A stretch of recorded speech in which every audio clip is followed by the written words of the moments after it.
Welcome. I bid you welcome to my music corner of the world. I am Johnny Metal, the Metal Dad, John Clouser, whatever you want to call me. This is the North and South Rock and Metal Connection with my co captains. I got Ben Carson rolling the tide to my right. To my left, we up from the Great White North. I got Roger Serreris. Underneath, we have JD Akins playing with his pen, flashing the horns.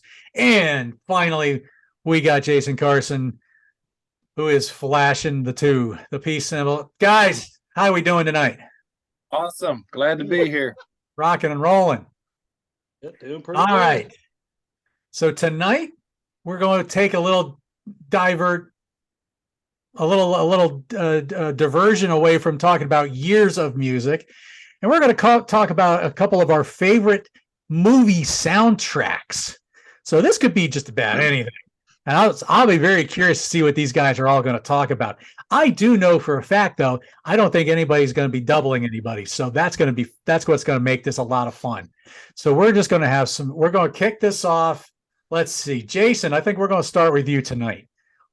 Let's do one of your first of your two for tonight. All right. Well, it's my second favorite soundtrack of all time, Okay. and it's probably one of the greatest soundtracks that's ever been made. Although it's not officially a soundtrack. It is the AC/DC album "Who Made Who," which is the soundtrack for Stephen King's directorial debut, Maximum Overdrive. Nice. And fun fact, up until 2010, I believe, when Iron Man 2 came out, this was the only serving greatest hits album of AC/DC. And it is a phenomenal album. It is a greatest hits with some new tracks on it as well. And it's an amazing album all the way around. It is just brilliant. It has personally my favorite AC/DC song of all time on it, which would be the un-AC/DC sounding "Ride On." But Bon Scott tore it up on that song. Angus tore it up. It's beautiful. The title track, of course, "Who Made Who," is just, I mean, it's a classic. I mean, every AC/DC fan loves "Who Made Who," and every AC/DC fan should love this album. Mm-hmm. The movie itself was subpar, to try to say it nicely, but yeah, it for such a terrible movie to have such an amazing soundtrack is a beautiful thing, I guess. Yep. Anyway, that's mine. It's a great track. Great pick. Yeah, I love Ride On from the Dirty Deeds album. It's just that's anytime. It's just a shame that you just never got that soulful, emotional, slow blues out of AC/DC after Bond died. Yeah. That was, to me, they did so well with that. So great pick.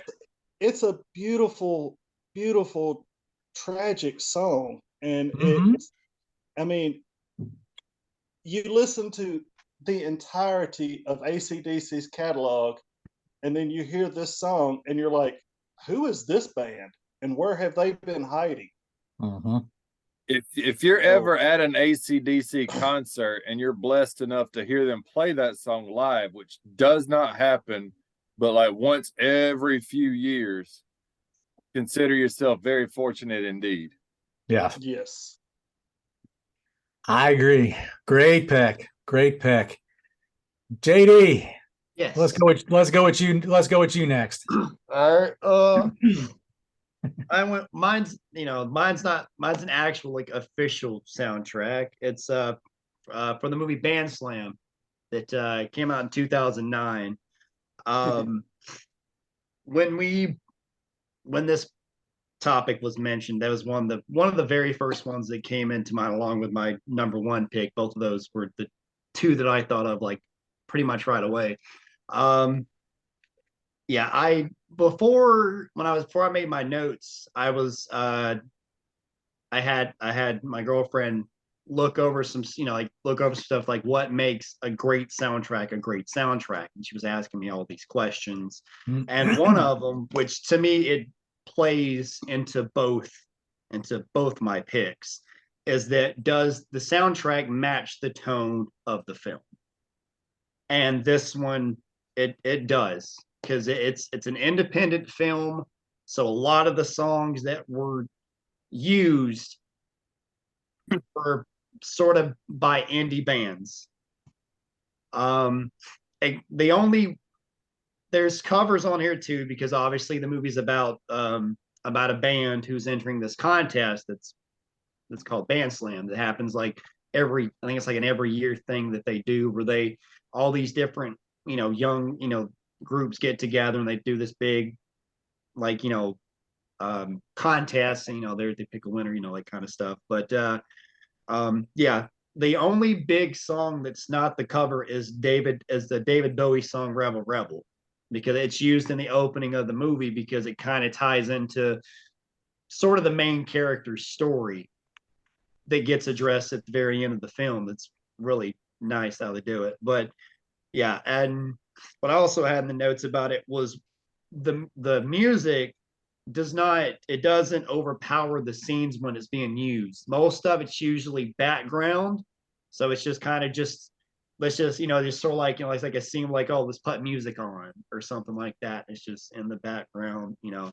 um, that kind of stuff. So it's not too um, then the covers, there's three.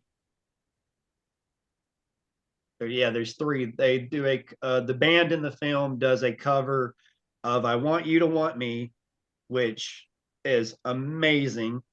The the actress that did the vocals for that, she did amazing on that one. Along with they did another one. I believe the song's called "Amphetamine." It is. That's not a very well known track that I'm aware of. But it's really good.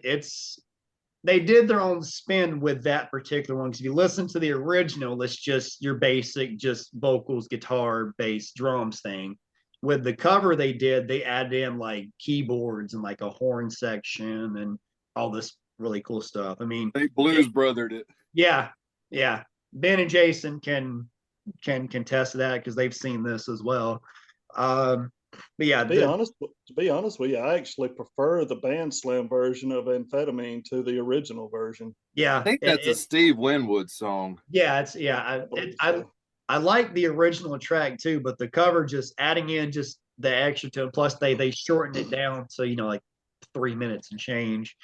Um, and then well, the they last cover they sped it up too. yeah, a little bit They, faster. they sped it up, gave it a lot more vibe to it. Yeah, It's where the original kind of drug and was like a hangover. This was like the night before. yeah, it's just part. Yeah, there's two tracks that were written kind of for the movie that are pretty good. One I'm just saying by the girl that sang the first two covers, Ali Okay. Mishaka, I think is how you pronounce her name. Hopefully I don't butcher it. I hope I didn't. I thought she sounded amazing on the two covers, and then the original, the song that's made for the movie. I thought she sounded just great.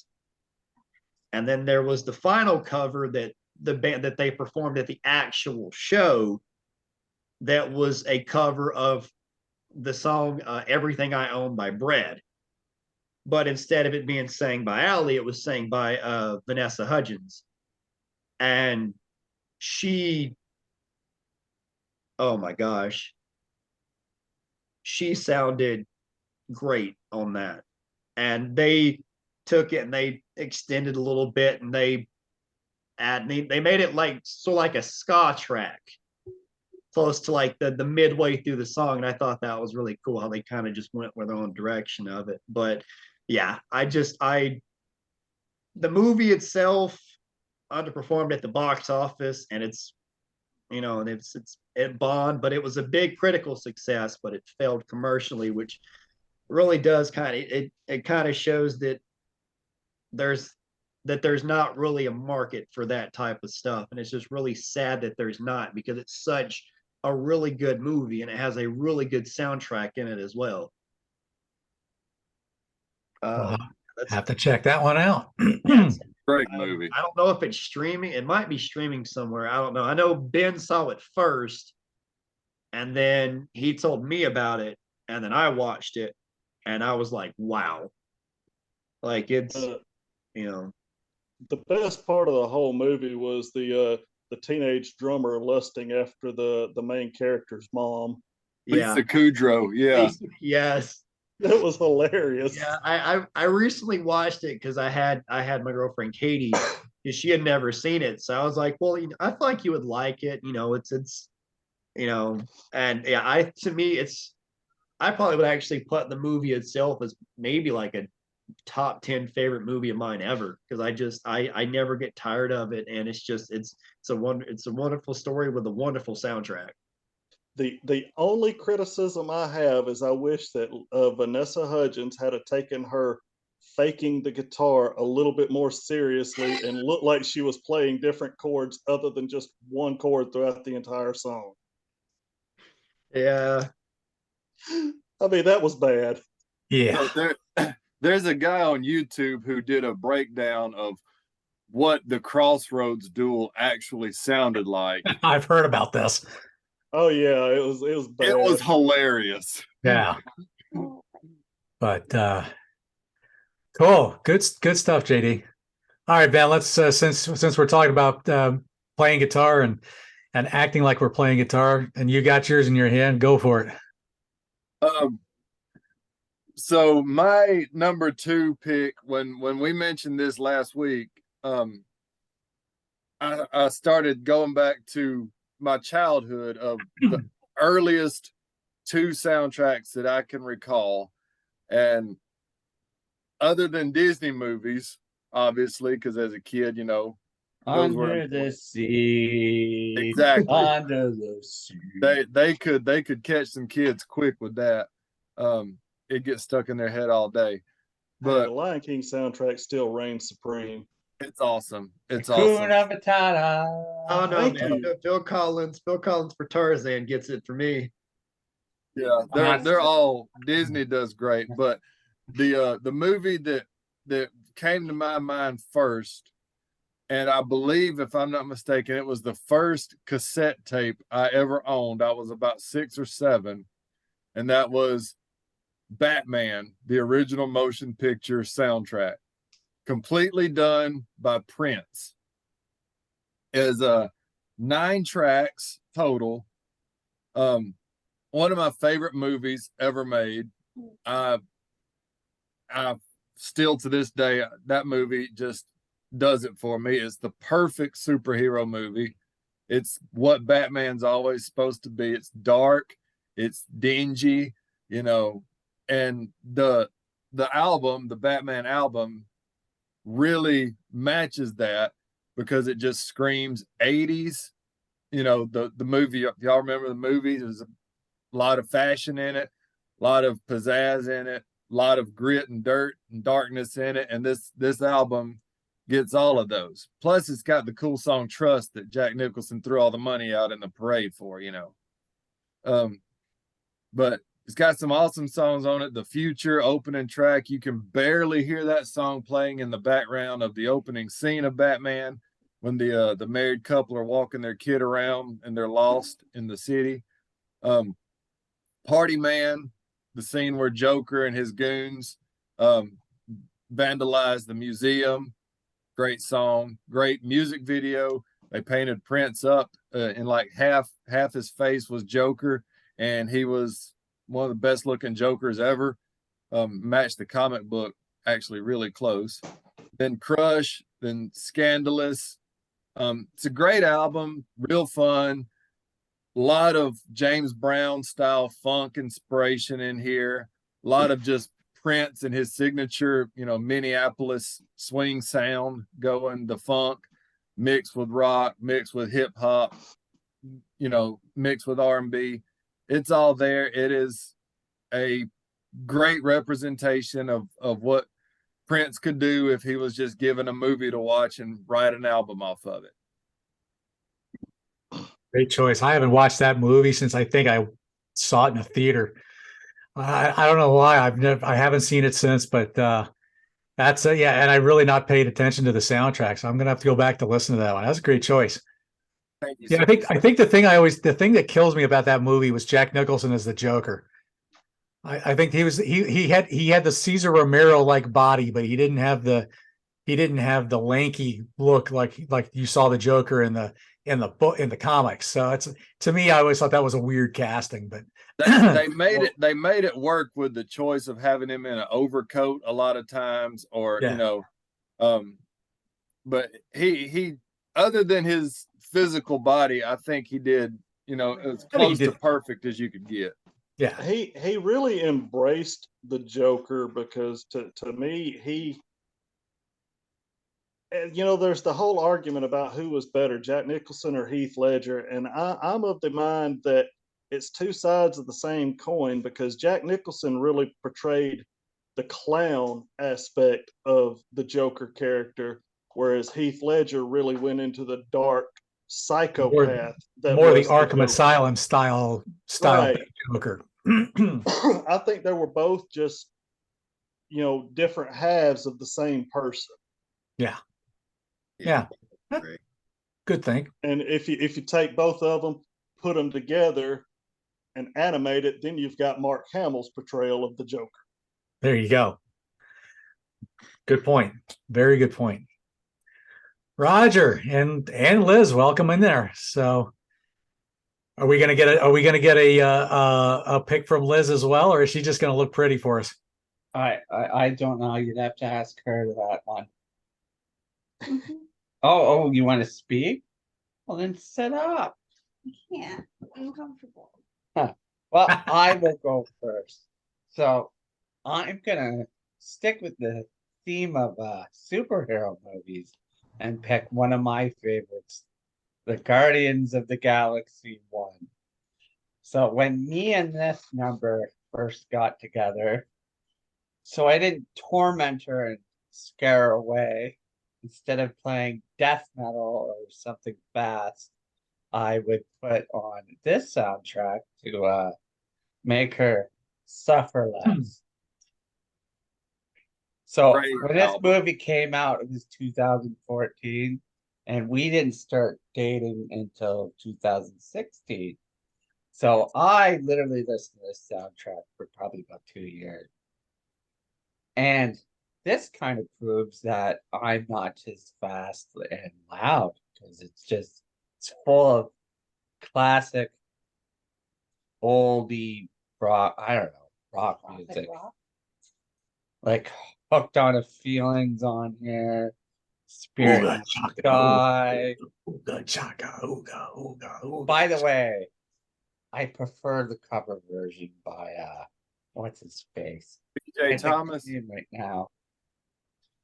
Yeah. BJ Thomas, Roger. Yeah. I think it was BJ Thomas. Nope. BJ Thomas's version is the one on the album, if I'm not mistaken. I'll tell you who's, but David Hasselhoff, he does a cover of this song. That's the one I prefer, just because I'm insane like that. But can't go wrong with Bowie either. What else was on here? Give me a couple seconds. Come and Get Your Love by Redbone. Red That Bone. and Cherry Bomb. And Cherry Yeah. Bomb. Cherry Cherry Bomb is Bomb. great too. And for some reason, for many years, I have liked the Pina Colada song. I have no clue why, but And Yeah. no, Mr. Blue Sky, that's on the second one. I think that was on the second one. Yeah. Yeah, that was like the opening credits to the second one. yeah. And supposedly, how the storyline goes, for those who aren't into comic book movies, it's given to Star-Lord Peter Quill from his mom before she passed away. So, and the funny thing about me and this number is I'm more of an action film person, and she loves musicals. And The I perfect hate blend. musicals. That sounds a little familiar and as far as couples go. Huh. I'm literally looking at Dirty Dancing right now on the wall.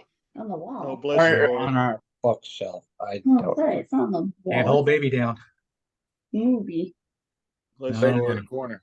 Now, would you like to talk about your favorite movie if they will allow it? Yeah, what you got, Liz? You got a favorite soundtrack? The Sound of Music. Sound of Music. Okay. There's nothing wrong with that.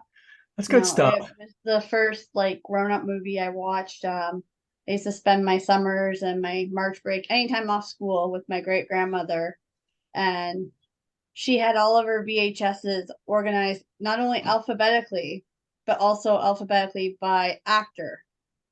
Wow. So yeah, so like Mary Poppins and The Sound of Music were back to back, and I was about 10 years old, and I said, Grandma, I'm tired of Benji, I'm tired of Mary Poppins, I'm tired of Tom Thumb. What else can I watch? She's like, pick anything. So I picked Gone with the Wind, and I got maybe about an hour into it and was like, no, I can't do this. So then I saw Julie Andrews and I recognized the name. So I was like, oh, let's try Sound of Music. I was hooked from the very opening scene when they go over the landscape of Austria. And it's just, I mean, even though it doesn't match the actual Von Trapp family singers sound, and I have actually listened to the real Von Trapp family singers albums. It's still a classic. Julie Andrews, you cannot go wrong with Julie Andrews' voice. Yep. She's a classic. And the one No, time I watched the movie with her, I fell asleep. Yeah. I want to throw that out there. I can know, I can honestly say I own the movie because my wife likes it, but I've yet to watch it. I've Yeah, never seen I've, the Sound of I've Music. never seen Never it. seen the Sound of Music or Gone with the Wind. I haven't seen remember Gone with the Wind seeing- either. I've seen Gone with the Wind, but I haven't seen The Sound of I Music. can't do it. It's too long for me. I don't even know remember what seeing- Gone with the Wind is. I saw Julie Andrews as Peter Pan as a kid, but I never saw her. I don't think I ever saw The Sound of Music, but I remember watching the early '60s Peter Pan musical with Julie Andrews. That Mhm. wasn't Julie Andrews. That was Mary Martin. You might be right And, on Jason, actually, but I don't- all right. Well, hey, that's it. More That's you know. good. That's good stuff I there, think it was Liz. No, thank you for sharing that. That's good. I All think right. it was Hey, Mary so Martin. you guys got an extra bonus pick on that one. So, all right. So with me, so the first one I'm going to talk about is this little story about some aging musicians, and they want to see if they can just make it one more time. And they finally get together for a big show, and they finally get to pull off a big show at a big arena. And you all think I'm about to say Spinal Tap, but no, I'm going to say A Mighty Wind. There's a mighty wind a blowing Across the land and across the sea. Yes. A little movie about folkies. This movie, though, it's by the same people who brought you Spinal Tap. So if you look a little closely, there you see there's and the guys with the red shirts, those are the same three that you see in Spinal Tap. So the guy with the mustache, that's Nigel. And the guy in the middle, that's David. And then the bass guy, that's whatever the bass guy's name is. I can't think of his name. Smalls, whatever his first name, but I can't think of it. Anyway. But in this movie too, then you see the other three, which they had a group, and they were like a nine enough tet, a group of 9 people, and they were called the Main Street Singers. And then you have the two in front, called Mitch and Mickey. They were kind of like a Sonny and Cher kind of thing, I guess you could say, if you were going to compare them. But this movie to me is all that kind of mockumentary kind of thing, where a lot of it is basically ad-libbed, because these guys are just that good. But I mean, you got some you got who you got in this thing. I mean, you got Eugene Levy, he's Mitch. You got Catherine O'Hara, who plays Mickey. Of course, like I said, you got Michael McKean and Christopher Guest and Harry Shearer as the folksmen, as they were called. So the idea here is the Irving Steinblum, who was the leader of this big folk label in the 60s, passes away, and the family wants to do a big tribute concert in his honor. And so they try to get the 3 biggest bands together to try to see if they can still just put on one last show for Irving and all this kind of stuff. So the movie just goes on about, you're seeing each get together, they're rehearsing, they're thinking, well, maybe we shouldn't do this song, or Mitch and Mickey. Mitch is a little spaced out, like he's had way too many drugs in the 60s, so he's still kind of like, I'm really not feeling this Crab Town. He's got this really weird voice, spaced out voice. But and then the Mickey character's now married, and her husband has some kind of a incontinence device that they call SureFlow. So you have a lot of that kind of humor. The Main Street Singers have a manager he's also very sexist at times, but the humor in here is just so stupid. The music, though, that you hear a lot of the songs kind of played a little bit throughout the movie.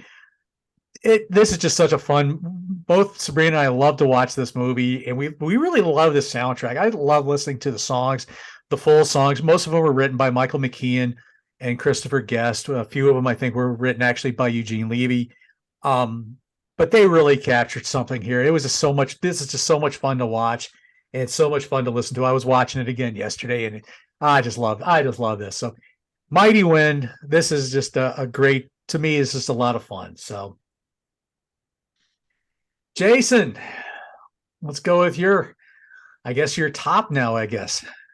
Yes, it is my top favorite of all time soundtrack. And this one, more than the previous one, really fits the mood of the movie, fits the tone of the movie.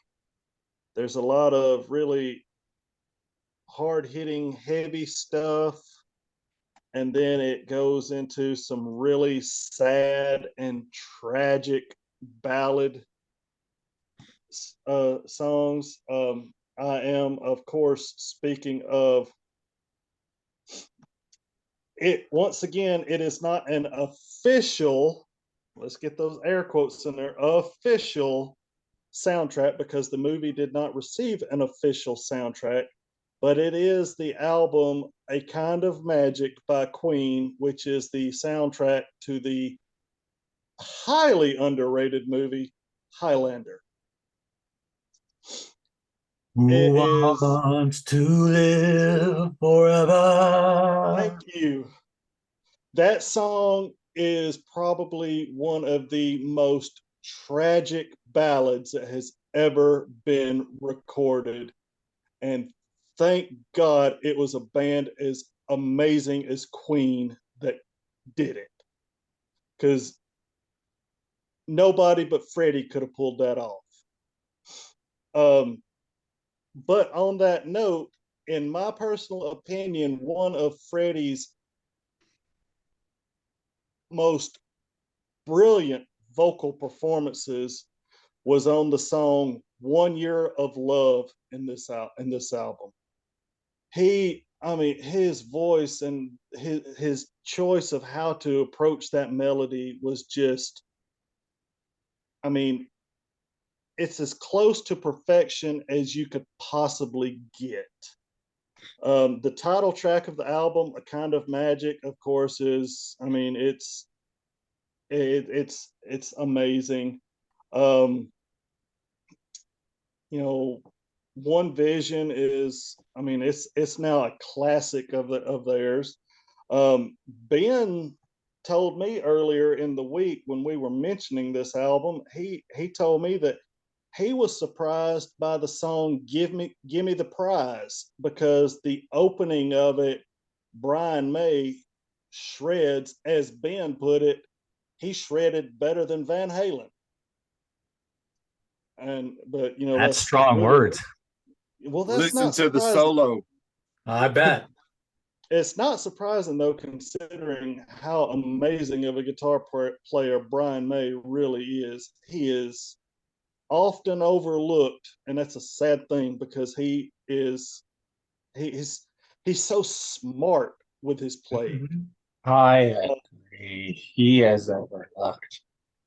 He really is. He is such a good player. Honestly, it's probably because he was in a band with Freddie. That's it. I would say that. I would agree with Brady that. didn't like to share the spotlight. But the thing is, a lot of the songs on this record were not written by Freddie. Brian, of course, wrote "Who Wants to Live Forever," but "One Year of Love," which is another brilliant ballad on this, was actually written by John. And he didn't write many songs, but when he did, they were really special.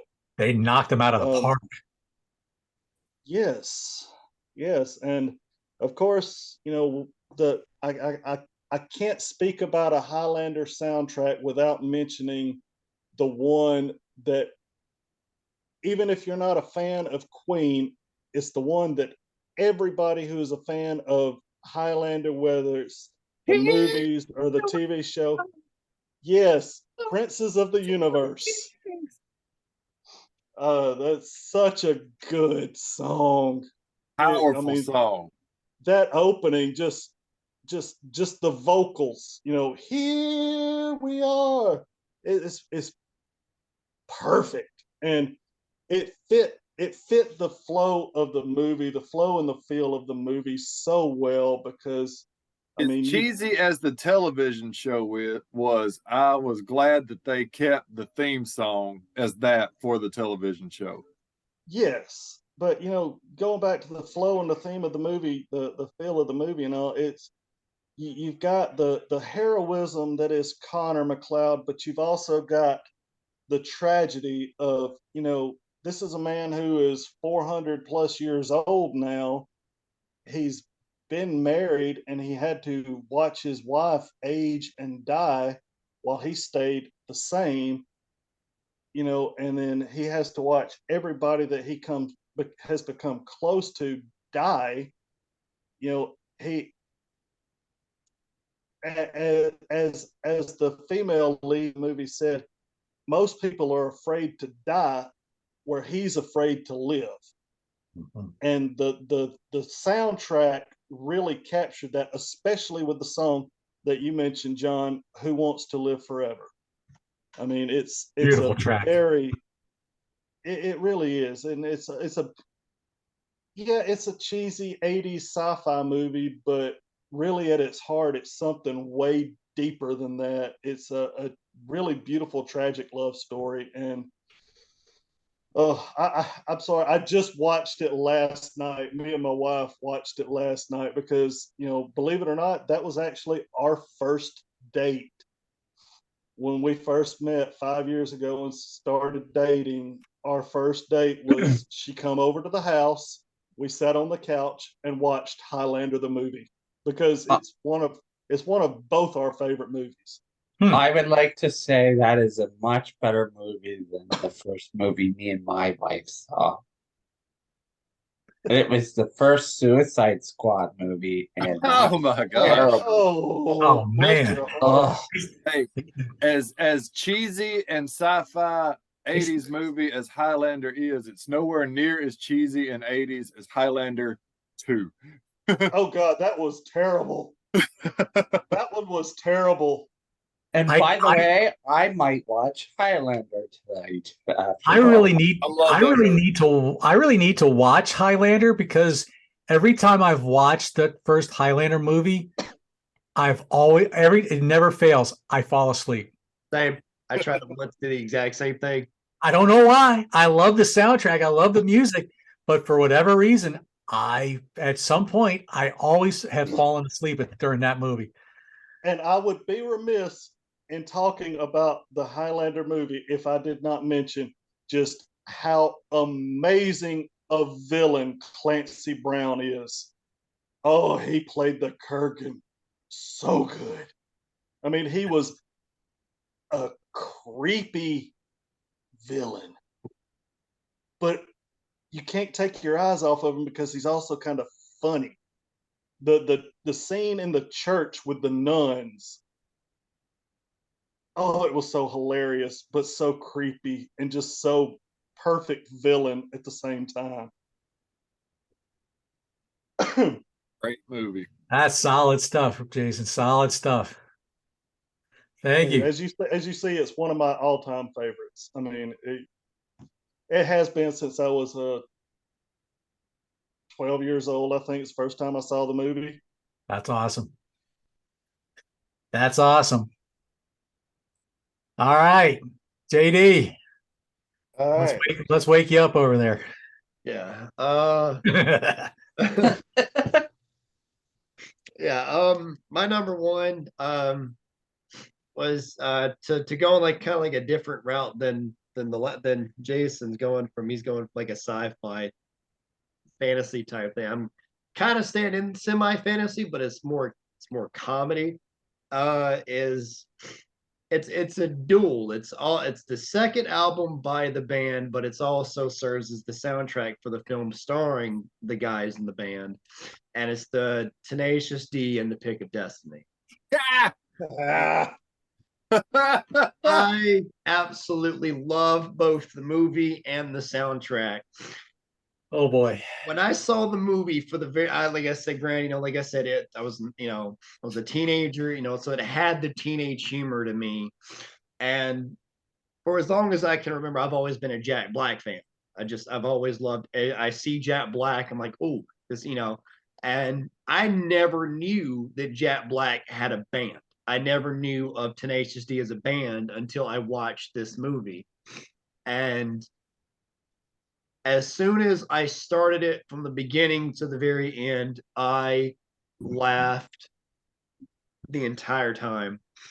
And then when I learned that there was a soundtrack to this, I think Ben probably took me to a store and bought it.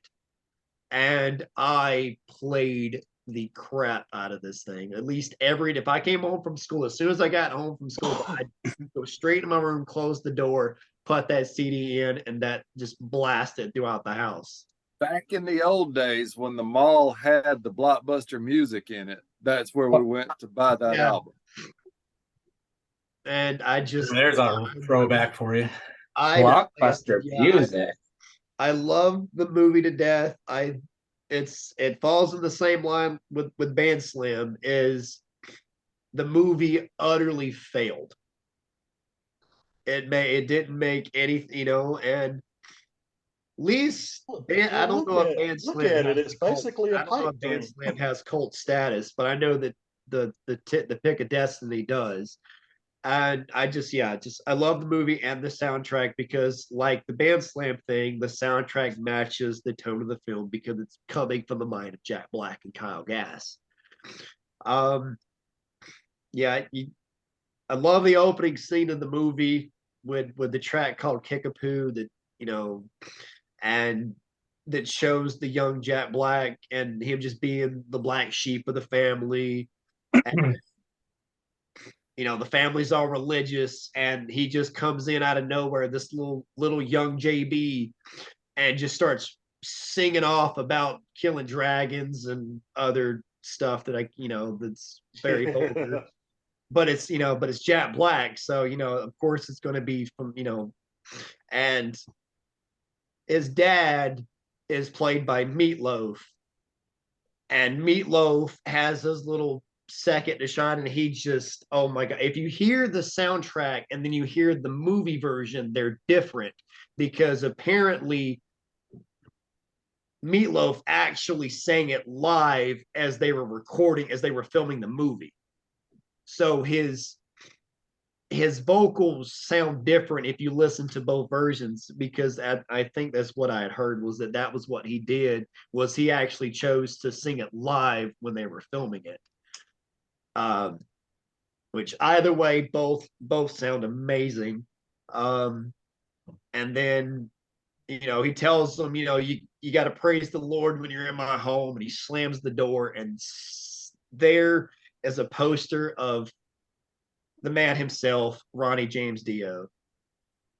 Little JB says his little prayer to Dio, and then the poster comes alive, and then Ronnie just has his, and oof, I've never really been too big of a Meatloaf guy, but he did really good. But to me, no, Dio is the reason why I love that song so much. And it was just,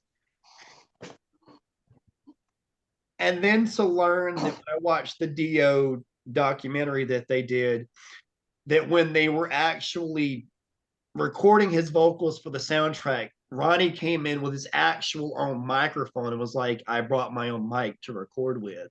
And Jack Black was like, well, dude, we have like mics ourselves. And apparently, I don't, like I said, and according to what was said, Ronnie's voice was so powerful that he shattered 3 of those microphones. Wow. And then he was like, this is why I bring my own microphone.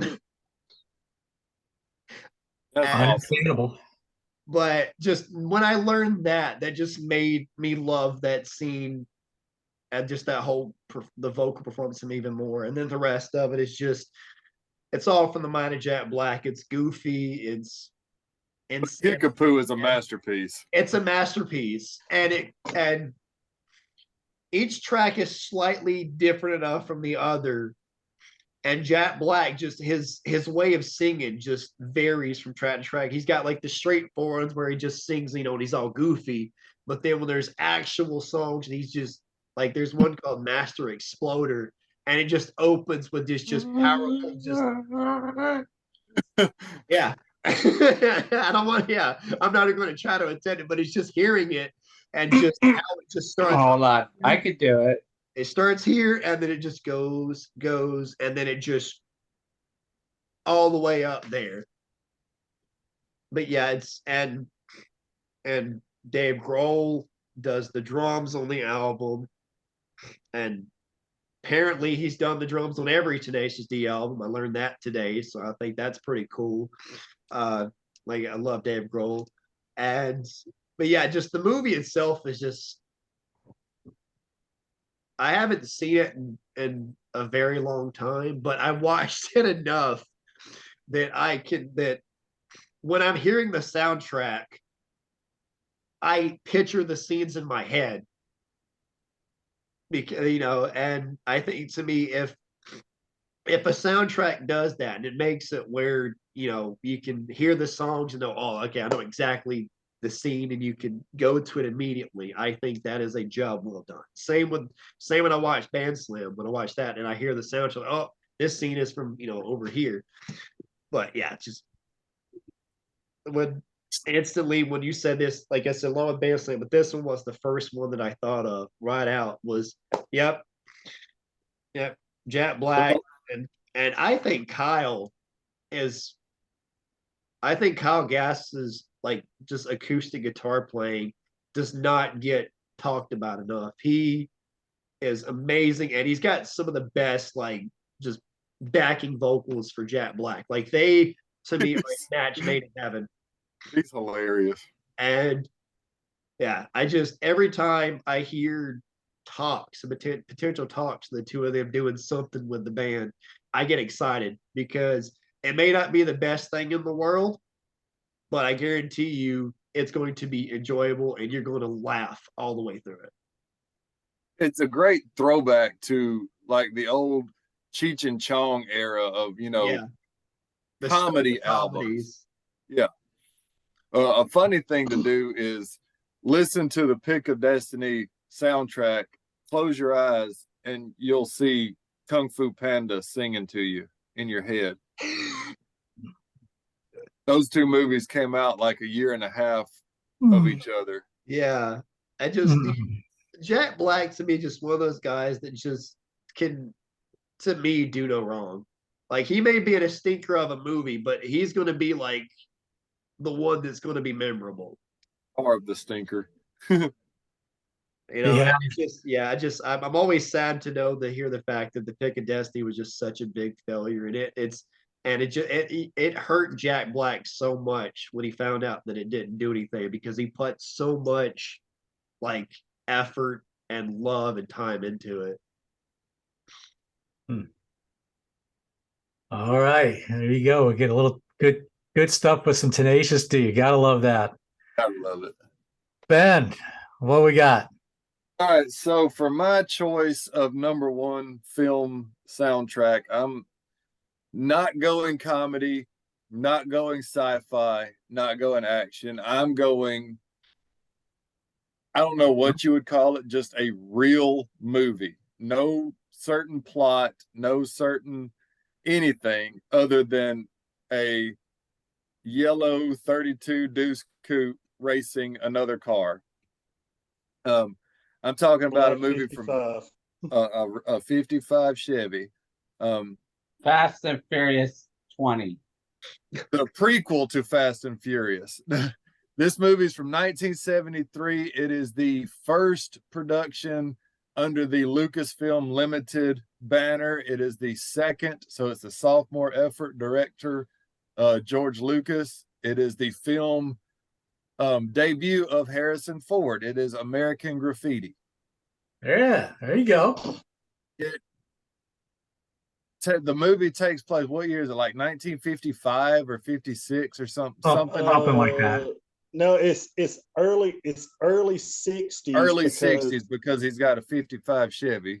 Well, it's also because Richard Dreyfuss's character is enamored with President Kennedy, and that's right. Early 60s. Yeah, 1962. Yes. Ah. So this movie like stars Richard Dreyfuss, it stars Harrison Ford, it stars Ronnie Howard, and the soundtrack to it though is always what I remember most because it's got some very important songs in it. It is like this, you look at the soundtrack: Johnny Be Good, Chantilly Lace, Love Potion Number 9, Green Onions, That'll Be the Day, Why Do Fools Fall in Love with You, Since I Don't Have You. These Runaway, these are songs that are like, this is the birth of what we now call rock and roll or heavy metal. This is where it all came from. Buddy Holly and the Crickets, the Platters, Bill Haley and his Comets, Rock Around the Clock Tonight. This is an awesome assortment of the greatest hits of the 50s and 60s and the first rock and roll songs ever recorded. And this was one of the first places you'll find a compilation like this.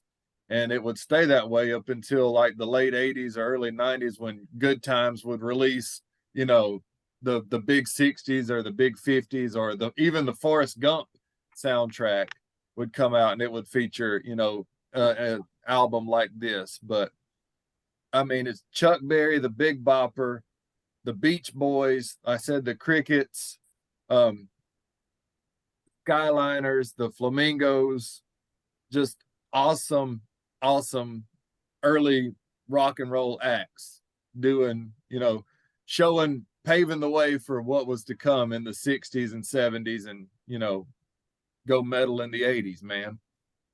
So if you've not seen the movie, highly recommend it. It's, you know, it's about a, you know, bunch of kids graduating high school, their last night as high schoolers, cruising the strip, you know, riding around a cool race between, like I said, the Deuce Coupe and the 55 Chevy down Paradise Road. Man, it was a great feel good movie. Just sit down and enjoy the heck out of it. And to me, the best part of that movie, because, you know, y'all guys might not know this, but me and Ben, we sat through this movie a lot of times because it's one of our dad's favorites. And Absolute favorite movies. And it quickly became one of mine. But to me, the key to the whole thing was the hunt for Wolfman Jack. Because he was radio. Because he was such an important part of that time period. Yes. You know, also, that movie featured the debut of Suzanne Summers in an uncredited scene, I believe. The blonde and the white The T-bird. blonde and the white T-bird. Thank you, Thigh Master. Yes. Great stuff. Yeah, boy, that's a movie I haven't thought of in a long time.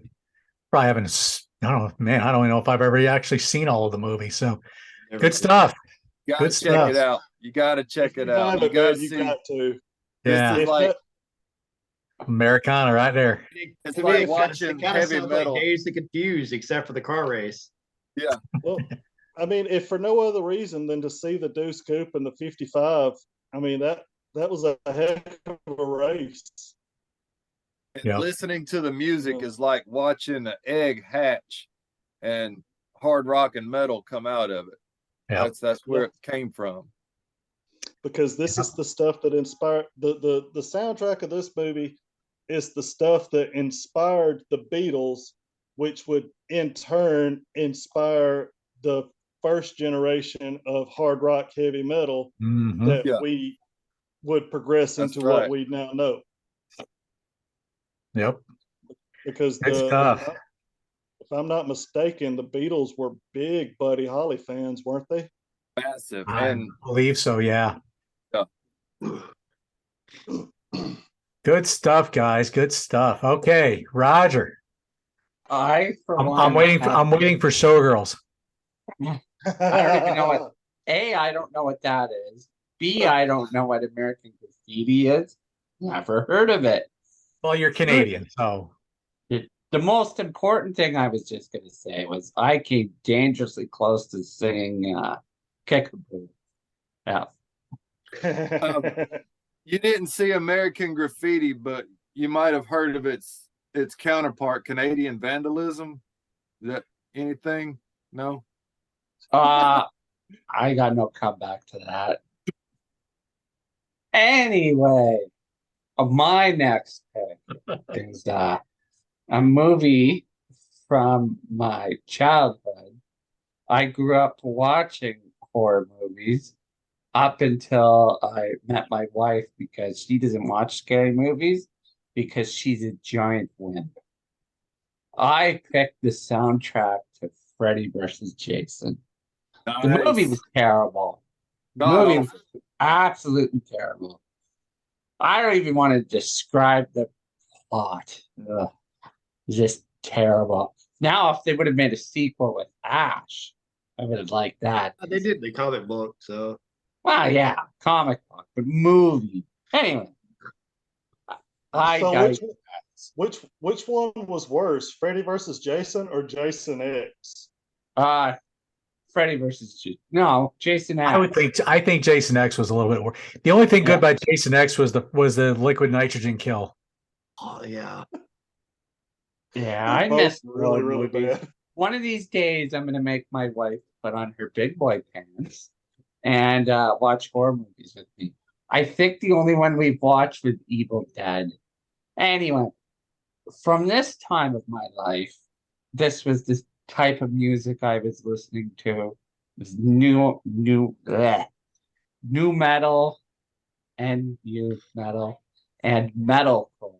So this was right up my alley. Had bands like Kill Switch Engage, Mushroom Head, that Lost, Slipknot demo, a bunch of bands that would probably scare them. Yeah. Had that So. Devil Driver. There's something else terrifying for them. I also discovered, who did I discover? A band called Nothing Face from this soundtrack. And yeah, I think I played this for a long time, months on end. The time in which we got our music from LimeWire, Yep. which I must say, Lars was right. I believe I said that. I think I've said that before, that Lars It killed was the right. record business. Yeah, it sure did. Pretty much. Yeah, Michelle Streaming's doing that too. Yeah, Spotify. Yeah, you like metalcore? Listen to that. Well, we know Good what stuff. we know what Ben will avoid. The heaviest I've ever gone was the Punisher soundtrack. You know, And that I was thinking about picking that too. But yeah, That was that a was really good. Pretty darn heavy. That one was really good. And the final song, WWE used it. That what, I can't think of the name. Finger 11 song they used for Kane's music. No, not that. They used that one song from for Armageddon pay-per-view. Hmm. I believe it. Let me look this up quick. Thank you, Google. The end. Hmm. Yeah, I don't remember. I'd have to hear it because I don't remember it right off the top of my head. But yeah, yeah. All right. Well, good. Hey, I love. We had to put a good horror movie in there. Well, I don't know if it's a good horror movie, but my pick. Yeah, Metal Dad. Golly. Well, you can't really see it in my shirt because the shirt's going to give it away. But it was the early 90s when I came across the comic books and the graphic novels of this, what they would eventually turn this into a movie. When I heard they were making a movie and they were making it with Brandon Lee, I thought, oh no, please God, don't let them screw this up. Please God, no. And then I saw on the news that fateful day when Brandon Lee was killed on the set. You already know what I'm talking about. I'm going to show a lot of different things because this is how much I love this, and I wish I still had my original comic books and graphic novels of this. But James O'Barr's The Crow. That is a beautiful cover.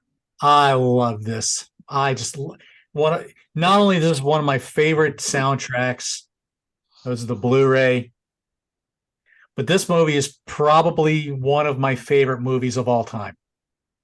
Easily. I saw this movie so many times. Here's a CD version. Yeah, I remember this. Yeah. Yep. Okay. There you go. There's the collectors. This what is that like more than one of the movie? It's just What, the more than one widescreen. movie of the, or is it like a series? No, it's just the widescreen. I have the Blu-ray somewhere. This is the score behind the movie. That's So this the is cover I remember right there. yeah.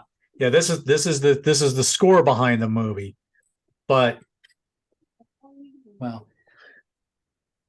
but that right here, when there you go. There you go. When your soundtrack kicks off with The Cure and a song called Burn, I love Burn. Fire it up, fire it up. Yes. You have a band called Golgotha Tenement Blues doing a song called or that's the name of the song, by a band called Machines of Loving Grace. You hear that song um in within the movie. You hear Big Empty by the Stone Temple Pilots. You hear Dead Souls, the old Joy Division song done by Nine Inch Nails, and they, no pun intended, they nailed that song. That was great. Rage Against the Machine doing a song called Darkness. Violent Femmes doing a song called Color Me Once, again featured in the movie. Rollins Band doing a song called Ghostwriter. Helmet with Milk Toast. Again, I think these are just kind of maybe very interspersed. Pantera doing a cover song called The Badge. For Love Not Lisa, Slip Slide Melting. I believe this is in the movie. The band's actually playing during one of the scenes in the movie. My Life with the Thrill Kill Cult doing a song called After the Flesh. Maybe that's actually the song that's I'm not sure on the bands on there. Jesus and Mary Chain doing Snake Driver. Medicine doing a song called Time Baby 3. And lastly, a nice tender ballad by Jane Siberry called "It Can't Rain All the Time," which is a line featured in the movie, a very pivotal line, as the young girl hears Eric Draven, when she gets saved by almost getting run over by the car on her skateboard. But to me, there's so many lines in this movie that I'm so thankful that they took directly from the comic book. I think of the scene where he confronts the girl's mom after she's been shooting up the morphine, and she says, he gets a hold of her and says, "Hey, mother is the name for God in the lips and hearts of all children." Knowing that Brandon Lee loved that line enough to make darn sure it was not unadulterated and made into the movie said something. It was such a powerful part. It is a powerful part. And, of course he adds, he takes the arm and, he's like squeezing the morphine out of her veins. And, she becomes this totally different person from that. You don't see her much after this other scene, but a very dark, dingy, grimy movie. I mean, you get Detroit in its worst, basically. I mean, I think that's where it's kind of set. You get Devil's Night, where they're set. You got the guys setting all the fires off and creating all kinds of havoc. But this movie is just so emotional and so strong to me. The soundtrack. I don't mean to cut you off. I just had to say that the chemistry between Brandon Lee and Ernie Hudson in that movie. You shouldn't smoke these things. They'll kill you. It was a thing of beauty. Oh, the scene where he's seeing the files. Like, oh, nice likeness. You're still wearing your hat, and all this stuff. But then he's like, instead of letting him tell him of what happened, he's just like, just puts his hands over Ernie's eyes and his head, and all of a sudden he just gets all this. It's like watching Dumbledore pull the thing out of the memory out of his head, puts it into the little vial so he can go to the Pensieve in case he ever needed to go back to it. Well, that's kind of like what he's doing here. He's pulling all those memories out of his head, and he winds up using this later in the movie.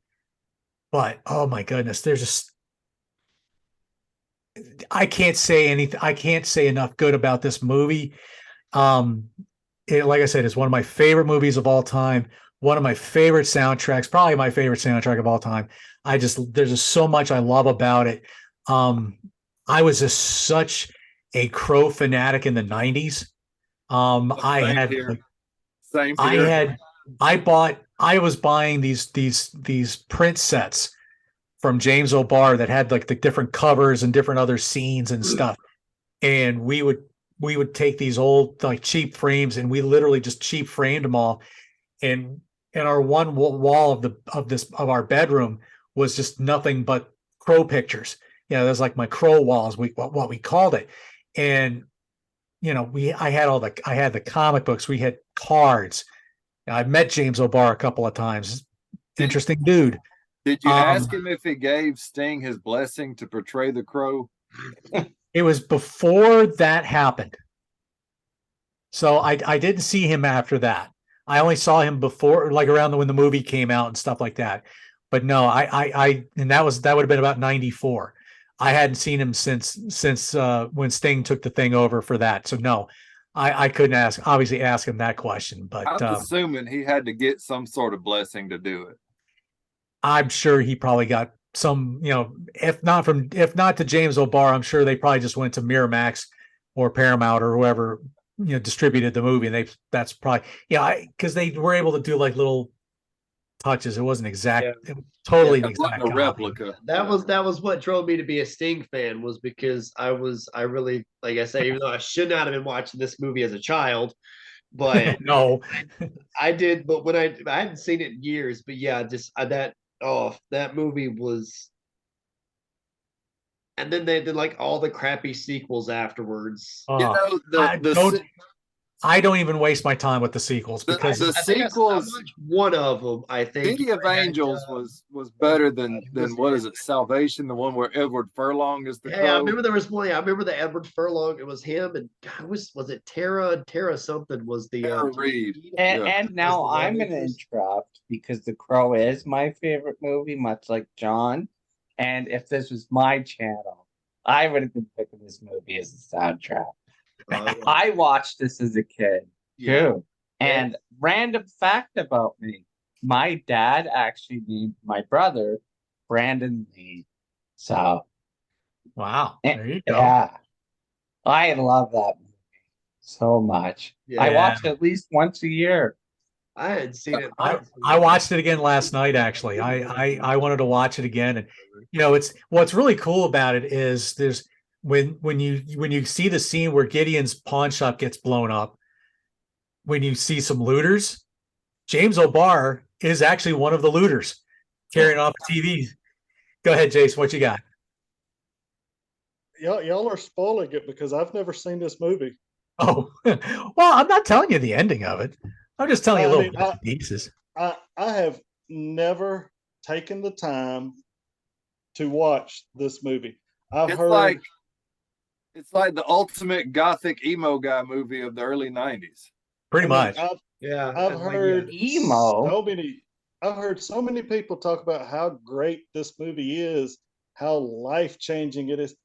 I've just never taken the time to sit down and watch it. Kind of like The Sound of Music. I've never felt the need to watch it. Wow. I don't blame you for not feeling the need to watch The Sound of Music, but your homework is to watch The Crow eventually. Absolutely. But the cool thing was homework, then y'all have to watch Highlander and American Graffiti for me. But the cool thing was here, yes, Brandon Lee gets killed on set by an accidental prop gun. Thing that went off.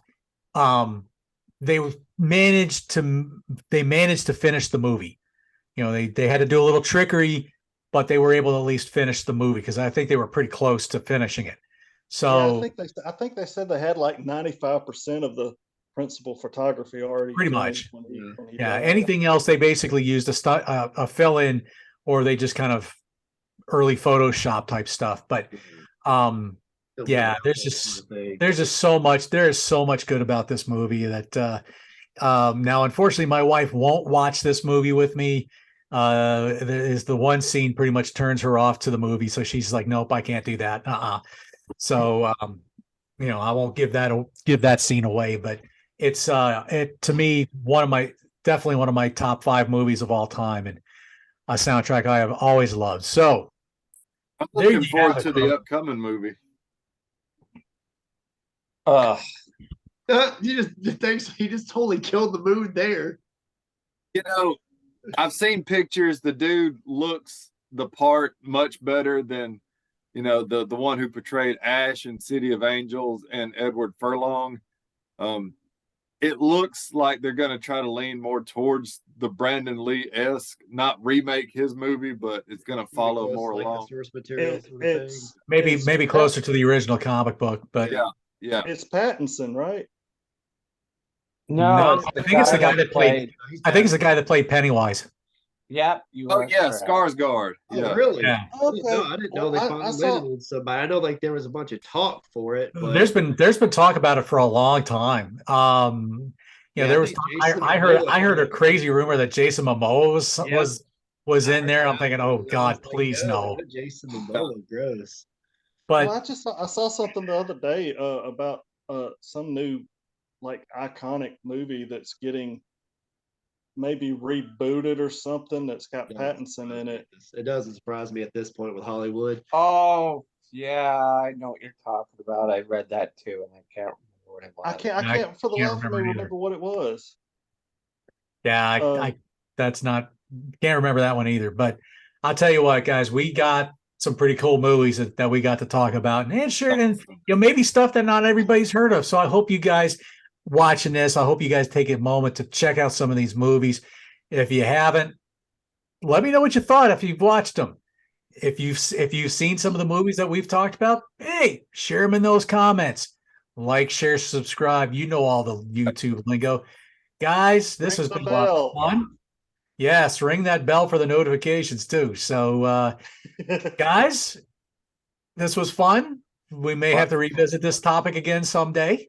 But for the brothers Carson, Ben, and Jason, for JD Akins, for Roger Serreris and his wife Liz, who's off camera now, I am Johnny Metal, the Metal Dad. John Klauser coming to you from my music corner.